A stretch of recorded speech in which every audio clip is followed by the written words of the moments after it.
Our sex hormones are produced in the testes as well as the ovaries. And the ones that we'll focus on in this class include testosterone, estrogen, and progesterone. Now, the importance of these are testosterone plays a key role in facilitating protein synthesis, specifically for muscle hypertrophy.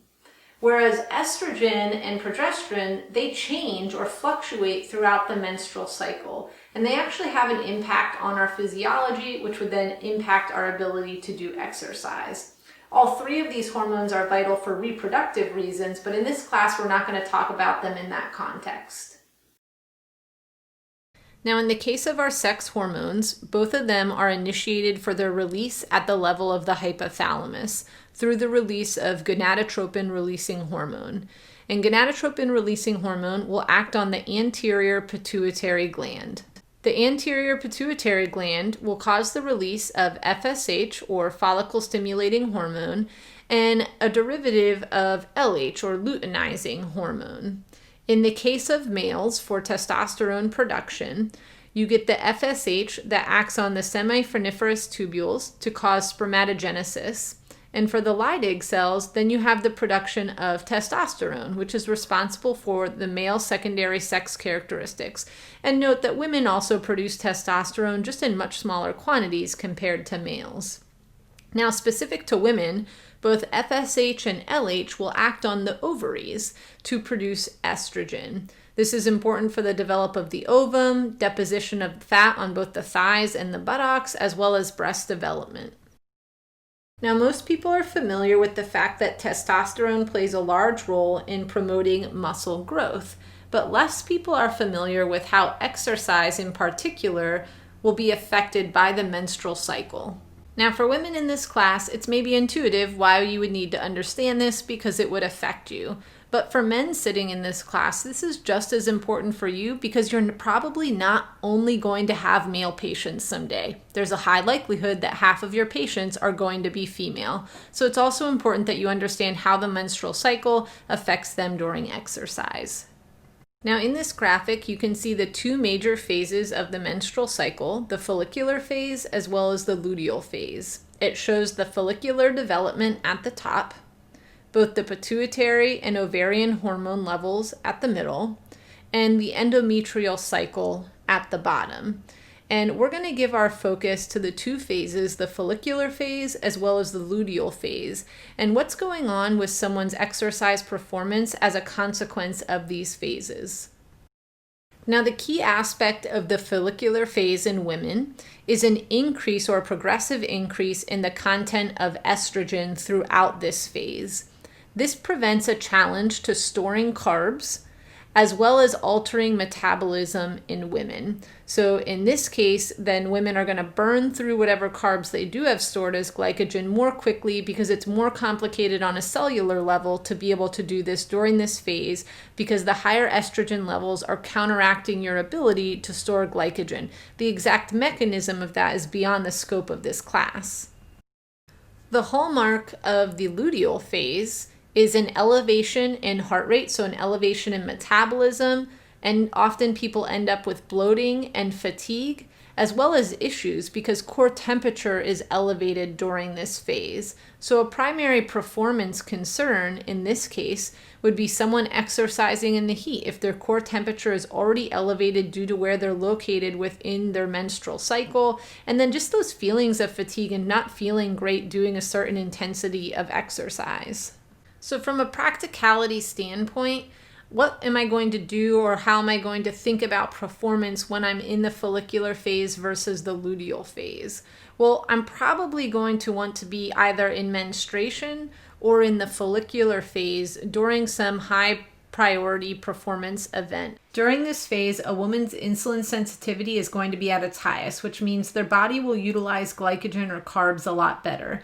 So it's a good idea to make sure that their carb intake stays very high during this time, and you might want to reduce fat intake while keeping protein consistent. I'm probably going to try and avoid high performance activities when possible during the luteal phase, especially if that high performance activity is during a very hot, or rather in a very hot and humid climate where I might have challenges based on an increase in core temperature. Now we know that plasma concentrations of testosterone will increase anywhere from 10 to 35% during an exercise bout, specifically a prolonged submaximal effort. But what's going to happen to our female sex hormones in this case? So FSH, LH, progesterone, and estradiol. We also see a change in these during different phases, whether that be the follicular phase or the luteal phase, when someone is undergoing exercise. You'll notice during the follicular phase that all 4 of our female sex hormones are going to go up in this case, with progesterone being the highest and actually estradiol being the lowest. Whereas during the luteal phase, we see an increase in both progesterone and estradiol, but LH and FSH remain relatively unchanged. So keep in mind the difference between these graphs and the previous graph is the previous graph you saw the normal changes in female sex hormones during a menstrual cycle. These graphs are highlighting the acute changes in these hormones at different intensities of exercise in each phase, so the follicular phase as well as the luteal phase. So if we were to summarize the overall consequences of the menstrual cycle on some of the performance aspects, a takeaway here is that anaerobic activity, so super high intensity, short duration activity, likely unaffected by either the follicular phase or the luteal phase for women. However, your endurance style activities may in fact be affected primarily due to either temperature regulation, which we would see in the luteal phase, or altered metabolism of things like carbohydrates, which is going to more negatively affect the luteal phase as opposed to the follicular phase.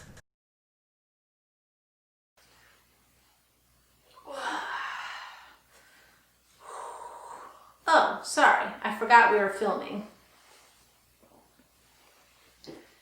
Anytime you're talking about exercise physiology, anabolic steroid hormones are going to come up as a topic, primarily because they're so pervasive in sport.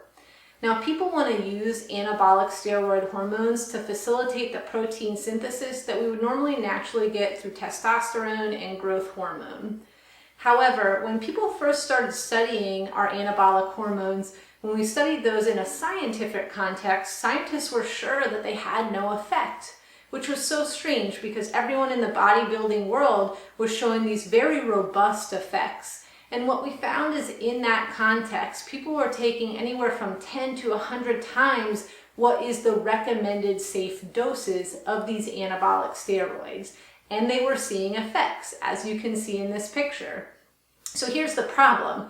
There are a ton of side effects to anabolic steroids, and just about all of them are going to be negative side effects. However, when taken correctly, they can boost performance. And so we see a lot of testing of this in different sports, and cycling always gets a bad rap for anabolic steroid use and just any sort of doping that can occur.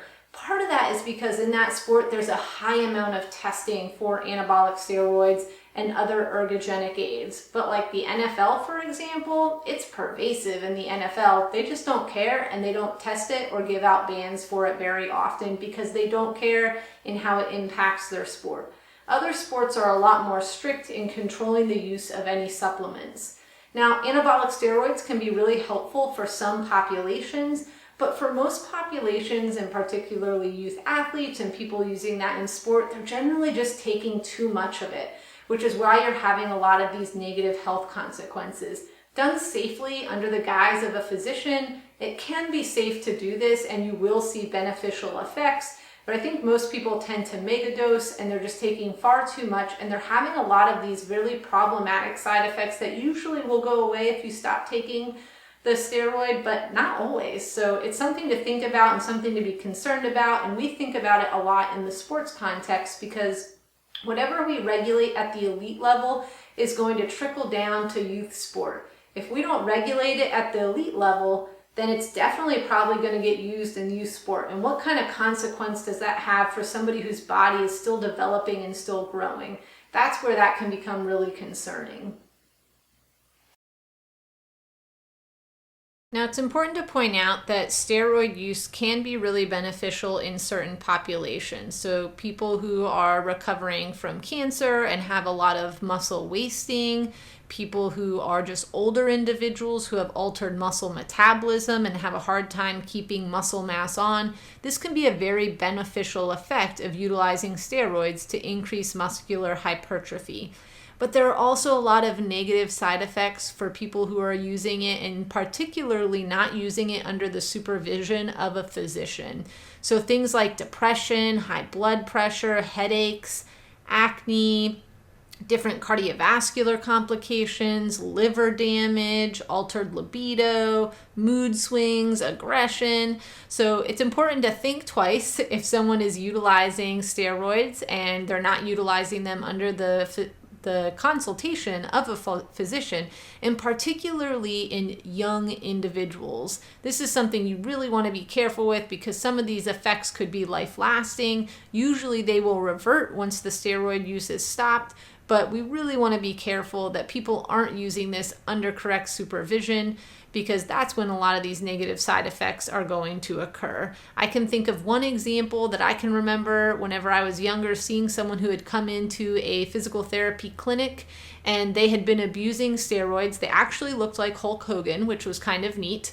But this is a big muscular man, again, Hulk Hogan look-alike, and he worked at a detention center. And he went to tackle someone at the detention center, and from using chronic steroids at really high doses, all of his tendons and ligaments had weakened. And his tendon holding his quadricep to his patella had weakened so much that when he dove after this individual, it just ripped the muscle right off. And that's a pretty excruciating surgery to go in, and they actually drill a hole and they wrap the tendon around and refasten it in order to try and attach that quadricep muscle to something to allow for future movement. But all of that occurred primarily because he was abusing steroids, not because he made a tackle, which should be something our body should be able to do in this case. So there can be lifelong repercussions to steroid abuse with some pretty substantial injuries on top of the things that are listed on this slide.